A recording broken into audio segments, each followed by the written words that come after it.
Someone once told you that you were so easy, low maintenance, never a burden, and you smiled because you thought it was a compliment. But here's what they were really saying. You learned to disappear so well that even your needs became invisible. That ability to shrink yourself, to require nothing, to take up no space, it didn't make you easy. It made you a child who had no other choice. There's a particular kind of person who moves through the world like they're apologizing for existing. They're the ones who never ask for help, who downplay their pain, who say, "I'm fine," so convincingly that everyone believes it. They've mastered the art of self-suppression, making themselves smaller, quieter, less demanding. And if you're watching this, there's a good chance you recognize yourself in these words. You're not alone in this. This pattern of self-erasure doesn't happen in a vacuum. It's not a personality flaw or a character defect. It's an adaptation. A survival strategy that once protected you but now quietly suffocates who you really are. What I'm describing is the long shadow of childhood emotional neglect, not the kind with dramatic stories or visible scars, but the subtle absence of attunement, the missing piece. When a child's emotional needs consistently go unmet, they don't just learn to cope, they learn to stop having needs altogether, or at least to bury them so deeply that even they forget they're there. This is about the psychology of self-suppression, and how it begins not with a single traumatic moment, but with 1,000 small moments of invisibility. Let's start with what actually happens in that child's developing mind. When you express a need, maybe you're scared at night, or you're struggling with something at school, or you just need comfort, and that need is consistently met with dismissal, distraction, or simply nothing at all, your brain begins solving a problem. And the solution it arrives at is devastating in its logic. The problem isn't that your needs aren't being met. The problem is that you have needs. This is where self-suppression is born, not in defiance, but in adaptation. You learn that your emotional presence creates tension, that your sadness is inconvenient, that your fear is too much, that your excitement is annoying. So you begin the careful work of becoming less. You truncate your stories. You swallow your disappointments.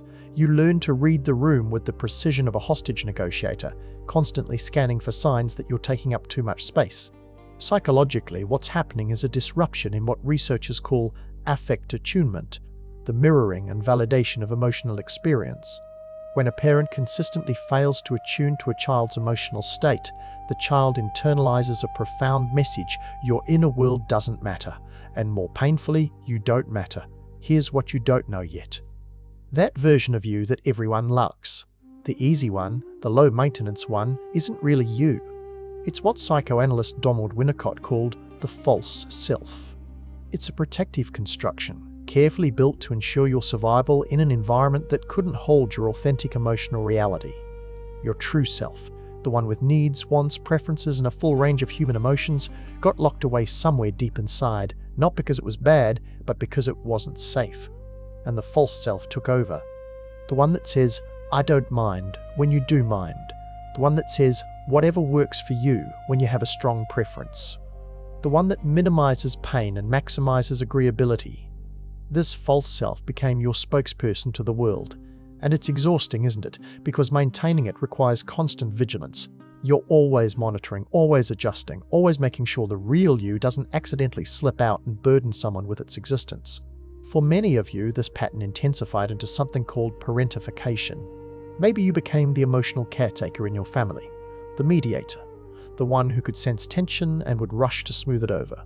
You learned to manage adults' emotions before you'd even learned to manage your own. You became hypervigilant to others' needs while developing a blindness to your own. This wasn't conscious. You were a child trying to create stability in an unstable emotional environment, and the only tool you had was yourself. Your ability to be good, to be helpful, to be needed in ways that felt more legitimate than simply needing. The cruel irony is that you did develop an expertise in emotional intelligence. You can read people with uncanny accuracy. You know what they need before they do, but you developed this skill at the expense of your own emotional literacy. You can name 100 emotions in others, but struggle to identify what you're feeling beyond fine or tired. And this is where it gets really interesting. Your brain, in its remarkable plasticity, actually wired itself around this pattern. The neural pathways that should have been strengthened by having your needs met, the ones that connect emotional awareness to expression to satisfaction, those pathways remained underdeveloped. Meanwhile, the pathways associated with threat detection, self-monitoring, and emotional suppression became highways. Your nervous system learned to treat your own needs as dangerous, because in your early environment they were. Expressing need risked rejection, creating conflict, or revealing that no one was coming. So your body learned to suppress the signals before they even reached your conscious awareness. You don't just hide your needs from others, you hide them from yourself. This is why even now when someone asks, "What do you need?" you genuinely don't know. It's not that you're being difficult or passive, it's that the question itself creates a kind of interior static. The answer has been suppressed for so long that the pathway to it has become overgrown. Fast forward to adulthood and you find yourself in a strange position. You're competent, maybe even successful. People rely on you. You're the friend who always shows up, the partner who never complains, the employee who takes on extra work without being asked. From the outside, you look like you have it together. But inside, there's a hollowness, a disconnection. You've spent so long suppressing your needs that you've lost touch with your wants, your preferences, even your identity. When someone asks what restaurant you want to go to, your mind goes blank. When a partner asks what would make you happy, you offer a platitude. When a friend asks if you're okay, you say yes automatically, even when you're quietly falling apart. Your relationships suffer in ways that are hard to name. You attract people who are comfortable with your self-erasure. Sometimes partners who are happy to have someone who never pushes back, never demands, never inconveniences them with their own needs. Or you attract people with their own wounds, and you fall into old patterns, becoming their caretaker, while your own pain remains invisible. The saddest part? You often don't even realize you're suffering, because suffering itself feels like too much to ask anyone to witness. So you minimize it, rationalize it, compare it to others who have it worse, and continue carrying it alone. The burden isn't just what you're going through. It's the isolation of going through it in silence. There's a particular kind of exhaustion that comes with self-suppression. It's not just physical tiredness, though that's there too. It's the bone-deep weariness of never being able to rest into your authentic self, of always performing, always monitoring, always managing the space you take up. You're tired because you're living two lives, the outer one that everyone sees and the inner one that no one knows about, and the gap between them is a chasm that requires enormous energy to maintain. You develop chronic tension, mysterious physical symptoms, burnout that no amount of vacation can fix. Because the root cause isn't your workload, it's the constant effort of self-abandonment.